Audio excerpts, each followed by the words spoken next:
The Melodica of Space. Chapter 1, The Magic Touch. Meet Skylar. He's your regular 30-something-year-old.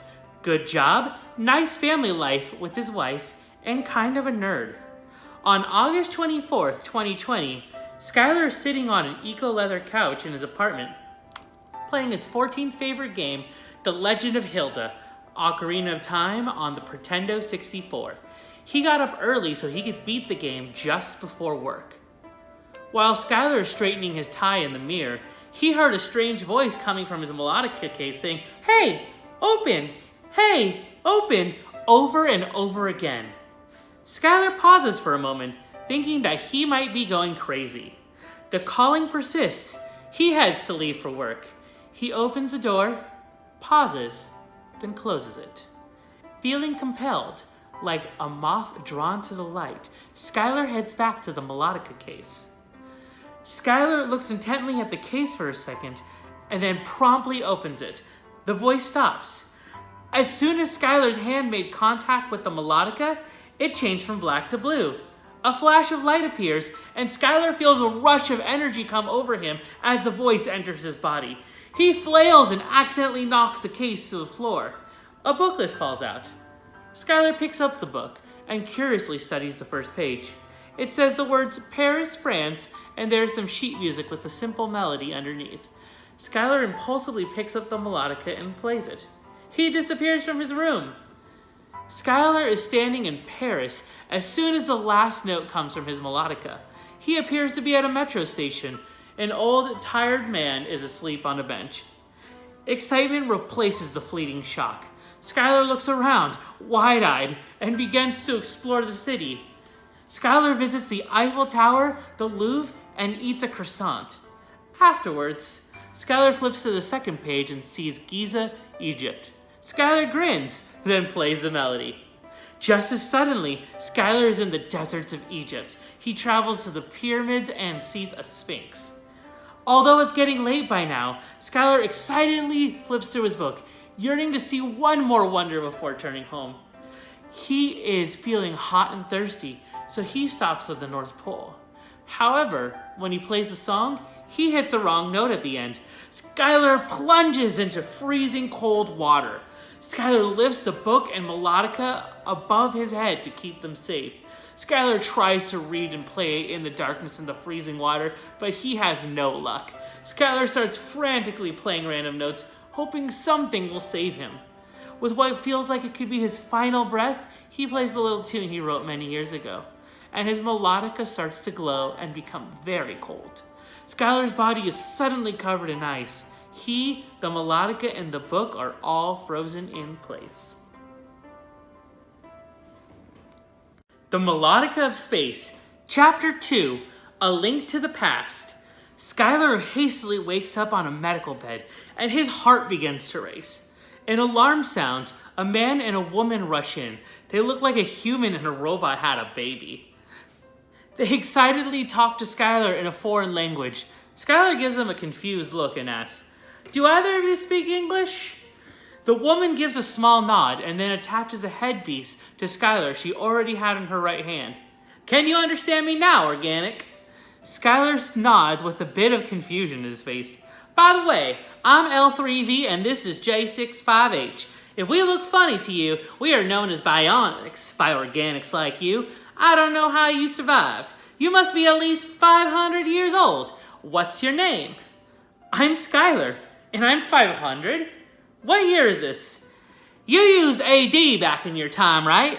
Skylar doesn't acknowledge the question. "It's probably about 2500 AD, maybe closer to 2600. Skylar continues to not say a word until the silence is broken. "So all organic humans live with the robots in their habitats. We studied that in prehistoric times humans used to have pets, right?" L3V turns to J65H. "Let's take him to the adoption center." "No, wait! Does technology exist that can send me back to my own time period? I don't want to be a pet." "You know, this will be a great opportunity to have an organic test our simulation center. We believe we can set your brain to believe you are in your own time period, and you shouldn't be able to tell the difference. Are you sure you don't want to see what the present is like? There's a whole world to explore. Do you have Pretendo in the present? No, never heard of it. Then I'm good. The simulation center it is.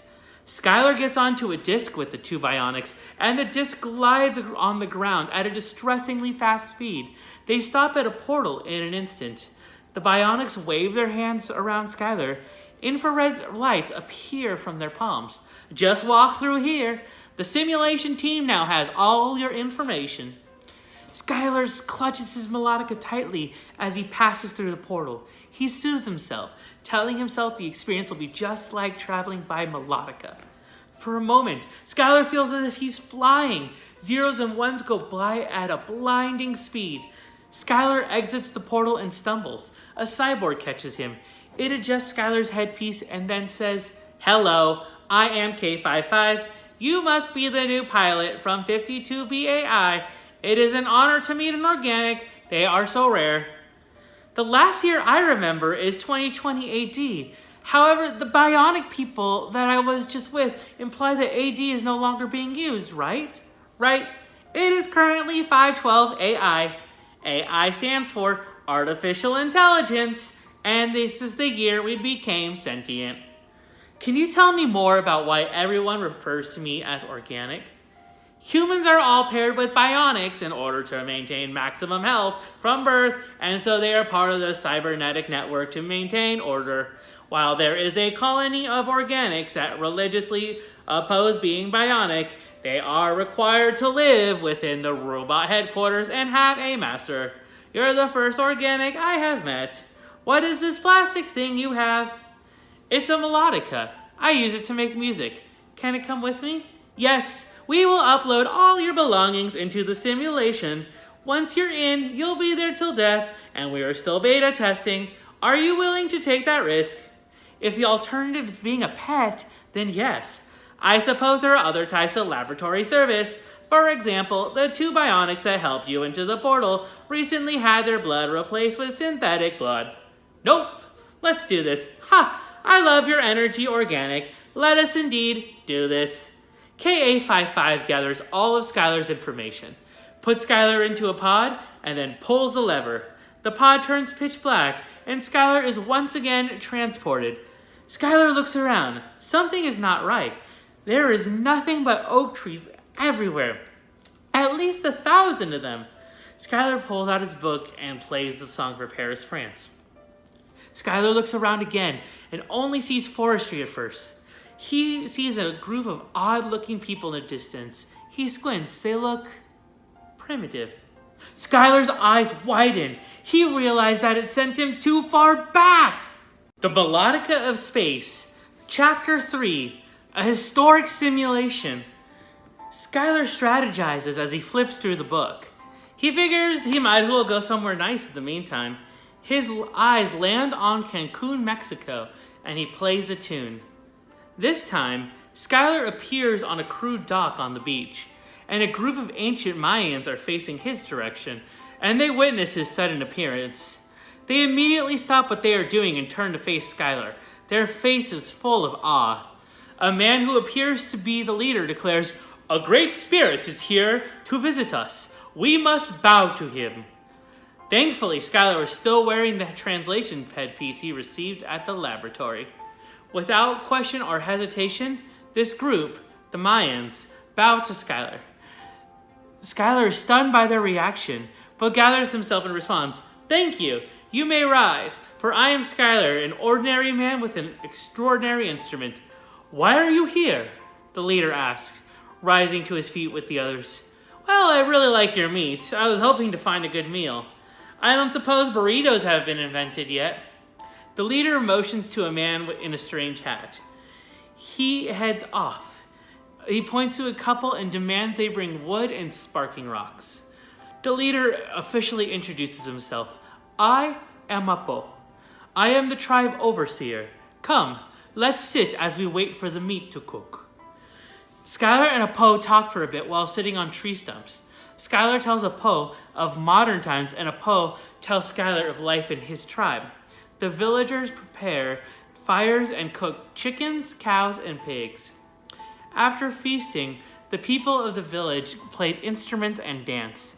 "Can I try playing one?" Skylar asked one of the musicians.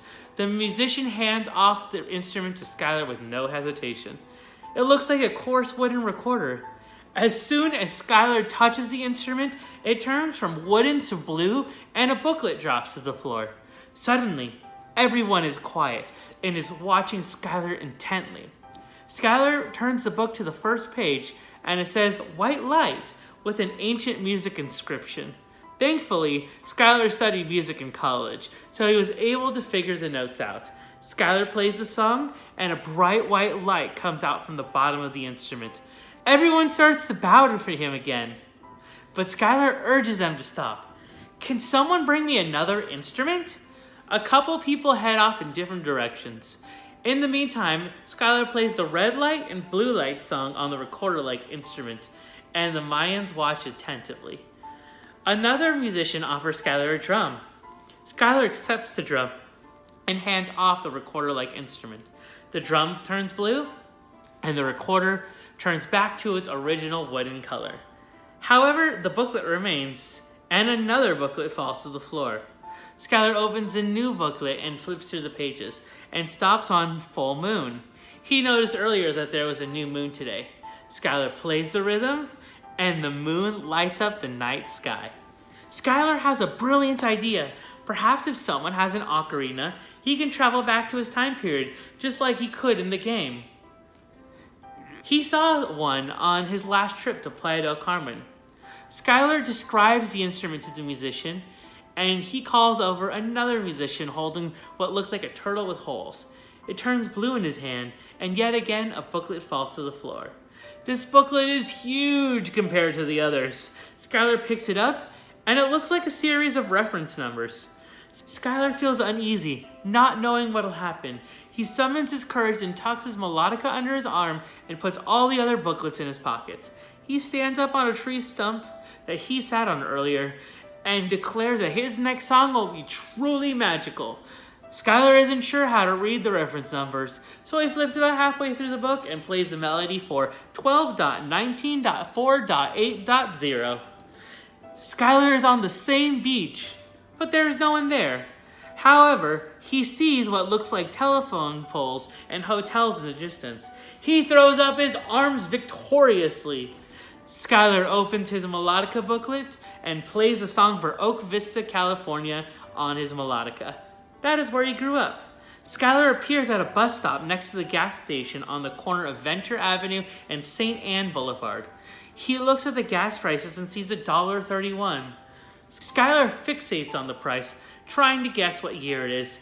He walks inside the gas station. When he sees all the familiar sights, tears of joy start to fill his eyes. The man at the register kindly states, "You look like you can use a hand today." Skylar wipes away the tears. "Where can I find today's newspaper?" The man points and Skylar rushes over to the paper. It says August 22nd, 1997. The Melodica of Space, Chapter 4, A Dad Encounter. It's getting late. Skylar doesn't have any cash, so he tiredly walks to the house he grew up. Skylar thinks of his family along the way and sees his friend Kyle outside with his dad as he walks up the street of Monteview. He smiles and continues walking. He sees his father's old green truck in the driveway. Skylar hurries over and rings the doorbell. After what feels like an eternity, a middle-aged man opens the door. Skylar jumps back and his face flushes. He is taken aback by seeing his father at a younger age. "What is it?" Skylar's dad asks in an angry tone. "You're not going to believe this, but I'm your son from the future." Skylar's dad stares at him. His face turns to anger and then slams the door. Skylar starts shouting facts about himself through the door. "Get out!" Without another word, Skylar starts to walk away. But then he decides to sneak in the back of the house and falls asleep in the shed. The next morning, Skylar drowsily plays a song for Venture, California on his melodica, but slips a bit on the last note. Skylar tumbles into an empty bathroom stall. He washes his face, then gets a long drink of water. There's $1 on the floor. He picks it up. As he walks out of the bathroom, he recognizes that he's in the local mall. An alarm immediately sounds as he is there before the mall is open. Skylar starts to run, but when he sees the security guards in the distance, he plays a song for Venture, California again. This time, Skylar appears at the bus station near the same mall.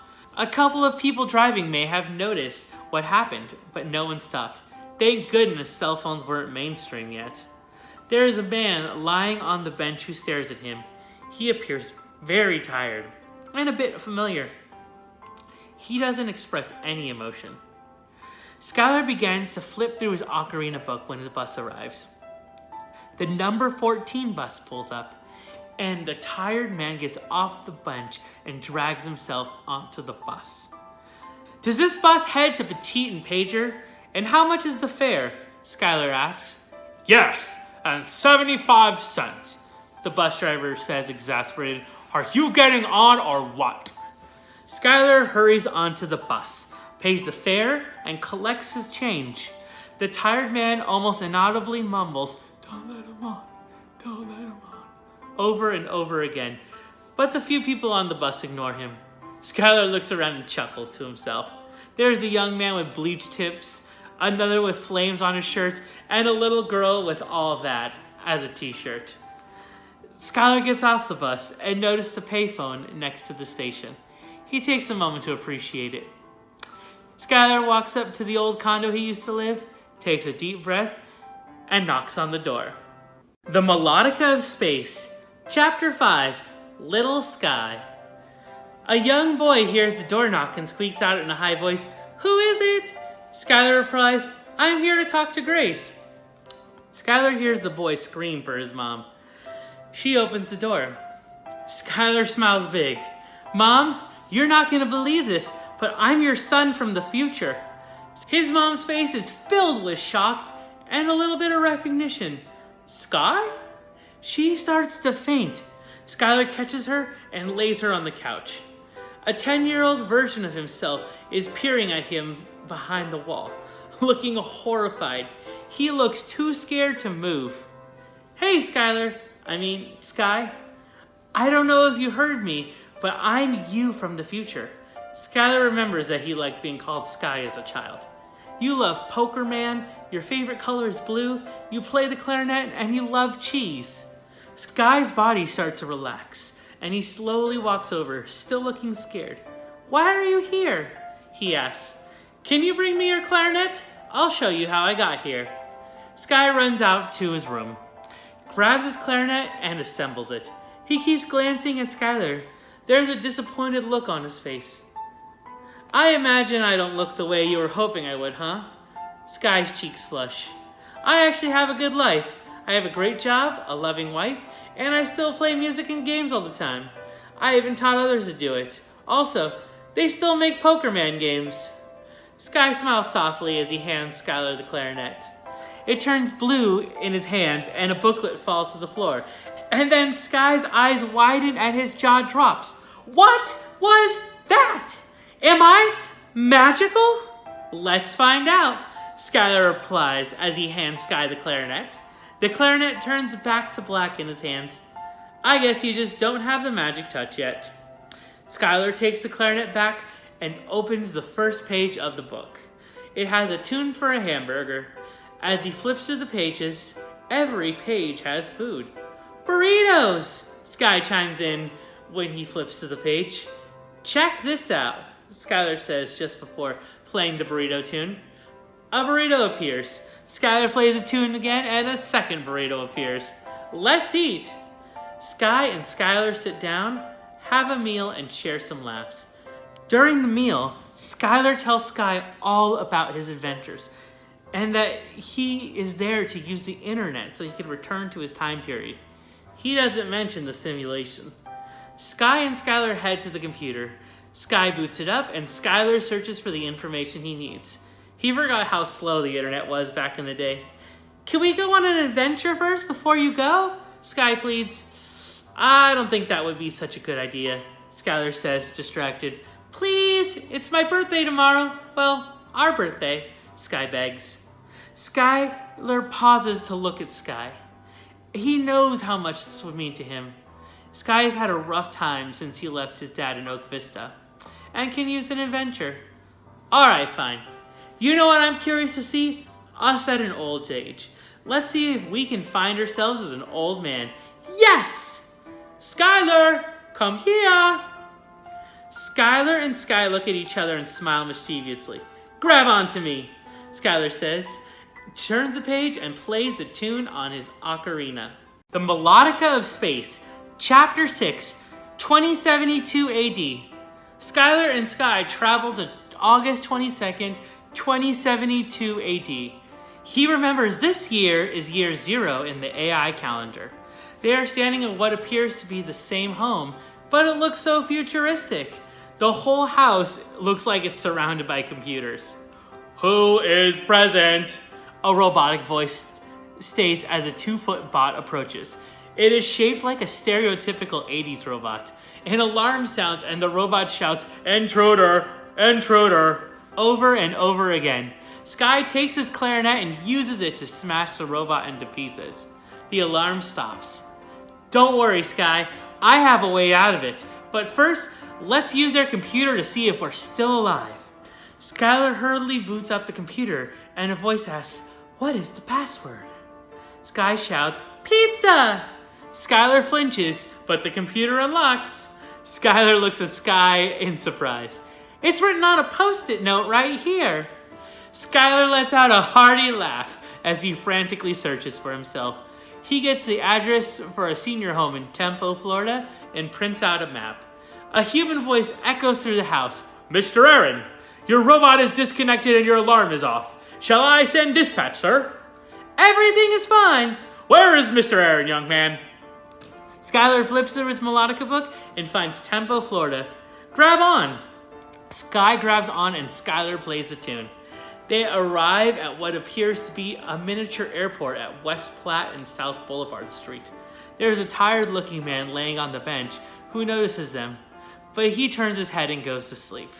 In an instant, a tiny vehicle comes out of the sky, lands, and opens up. The side of the vehicle says, "Number 14 Flybot." A voice says, "Sorry to keep you waiting. I don't know why we didn't detect your arrival." "We must have arrived magically," Skylar says jokingly, and everyone shares a laugh.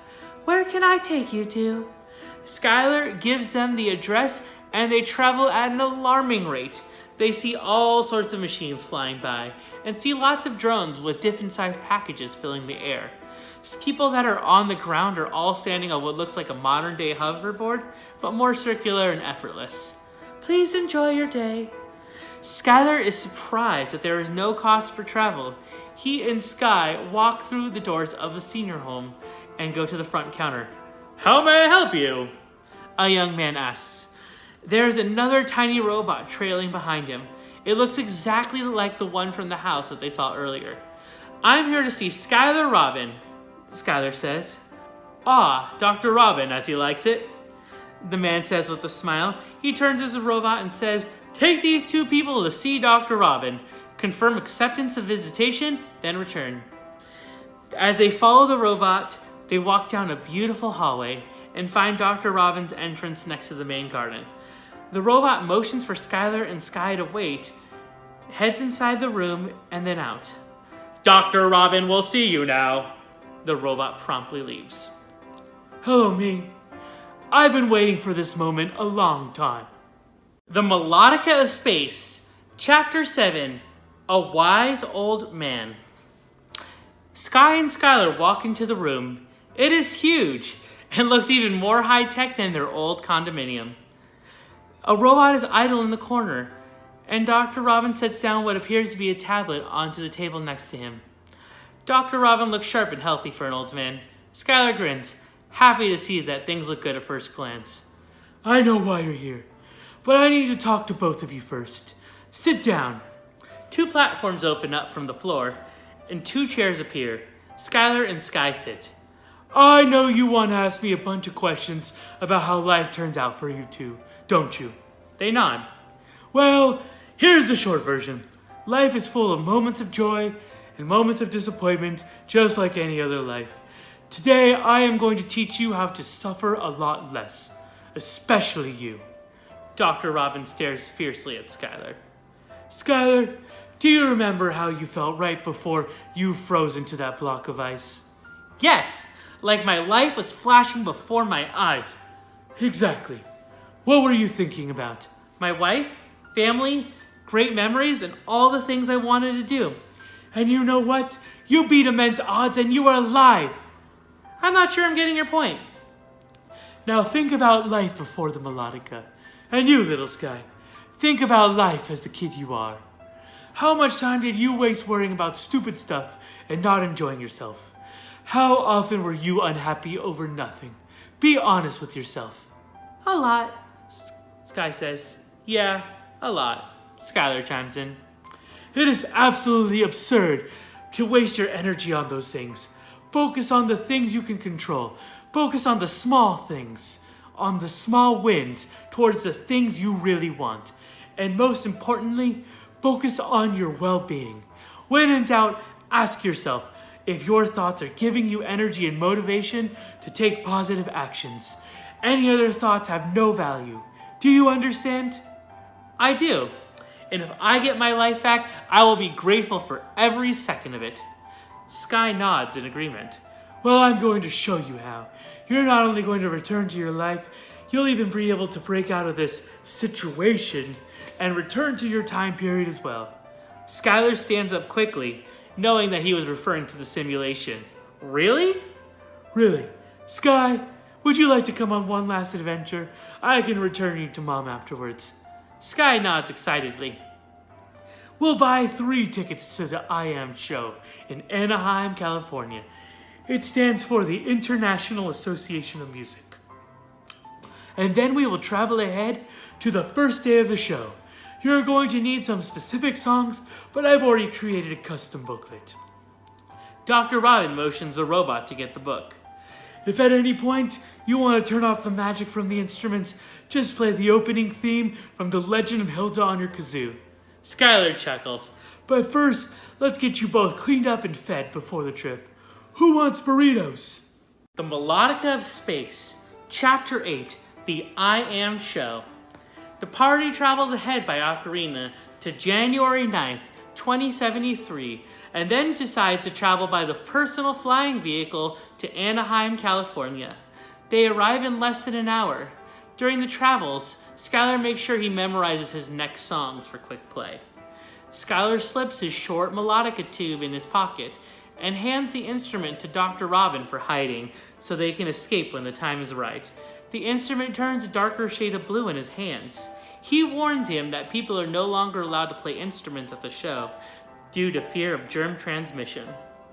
They arrive early and decide to watch the keynote.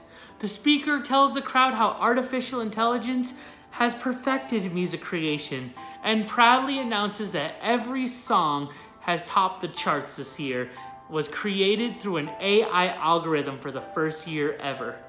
The speaker ends the presentation revealing that it's not human and is in fact an AI machine, and to expect great things in the near future.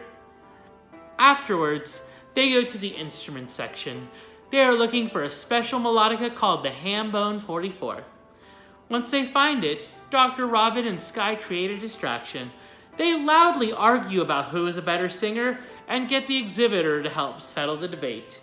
Skylar tries to sneak the instrument out of its plastic wrap at first, but someone points him out to the exhibitor and he rushes through it.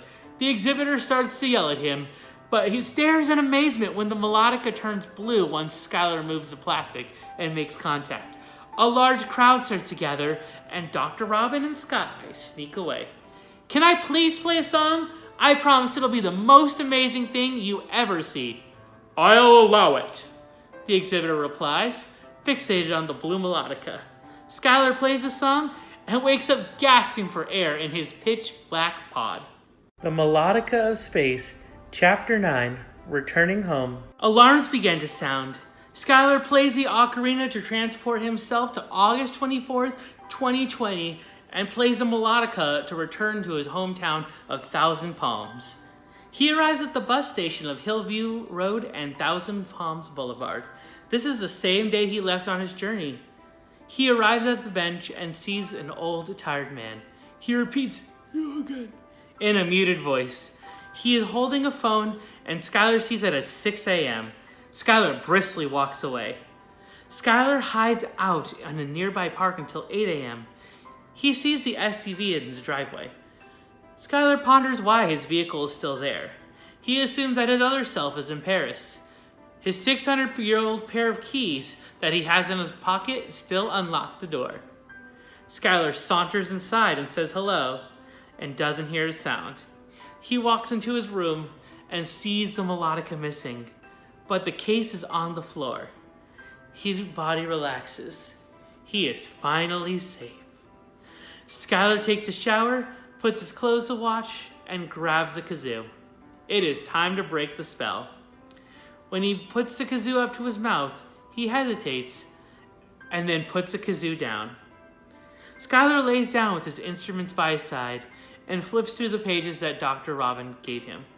He notices different songs, like one for yesterday, August 23rd, 2020. He hears someone open the door and say hello in the same way that he just said hello. In the same voice, Skylar panics and sternly shouts, "Who's there?" The door slams and he hears himself running down the stairs. Skylar's face turns white. He realizes that if he doesn't stop himself from going to Paris, he'll create an infinite time loop. A little time passes, the door opens and he hears the hello again. And he shouts back once more, and he hears running down the stairs. Skylar hurries to grab his instruments, puts them in a bag, and plays the song for August 23rd, 2020. It's dark, and Skylar is standing in the room, seeing himself and his wife sleeping. Skylar stealthily walks into the closet, grabs the Melodica, and heads into the bathroom and locks the door. He hears stirring as Skylar's wife tries to wake his other self up. Skylar sadly plays the song for the North Pole. Skylar glances over as he sees the sun rising into the east. He curses the bitter cold. He puts his ocarina and Melodica away, gets out his kazoo, and sits on a pile of snow. Skylar thinks about his life for what feels like hours. His wife, family, great memories, and all the things he wanted to do. When he realizes he will lose feeling in his hands, he grabs a kazoo, plays the opening theme for The Legend of Hilda, smiling as he thinks of the irony of the situation. All of his instruments go back to their original color. He knows there's no going back now. As Skylar is overcome by hypothermia, he feels a sense of peace through his excruciating pain. He believes that making this decision will allow another version of himself to have a normal life. He just wishes he could share everything he learned on this journey with himself. With his last bit of strength, Skylar buries his instruments in the snow and then blacks out. The Melodica of Space, Chapter 10, Epilogue. There is an alarm sounding from one of the computers in a laboratory. A bionic human, exactly like the one Skylar met in the futuristic laboratory, shouts to his partner, "Hey J65H, the Robin simulation is finished. Let's check out the report." The report contains Skylar's entire life story from birth to death, with major events emboldened and major decisions marked in blue for positive and red for negative. The final decision is marked blue. "Looks like he scored an 80, J65H, L3V says. "It's getting better and better each time. Let's cue Robin to start over. Maybe he'll be the first to reach 100. However, he's got a lot of competition. Set his interest in medicine this time and give him a magic stethoscope at age 35. J65H types away. Another alarm sounds in the distance. The partners walk away from the computer through a giant warehouse with what appears to be thousands of computers. It's August 23rd, 1986. There is a doctor carrying a crying baby to a middle-aged couple. "Here's your son, a healthy baby boy. What are you going to name him?" The couple touches hands, and the woman says, "Let's name him Skylar." The end.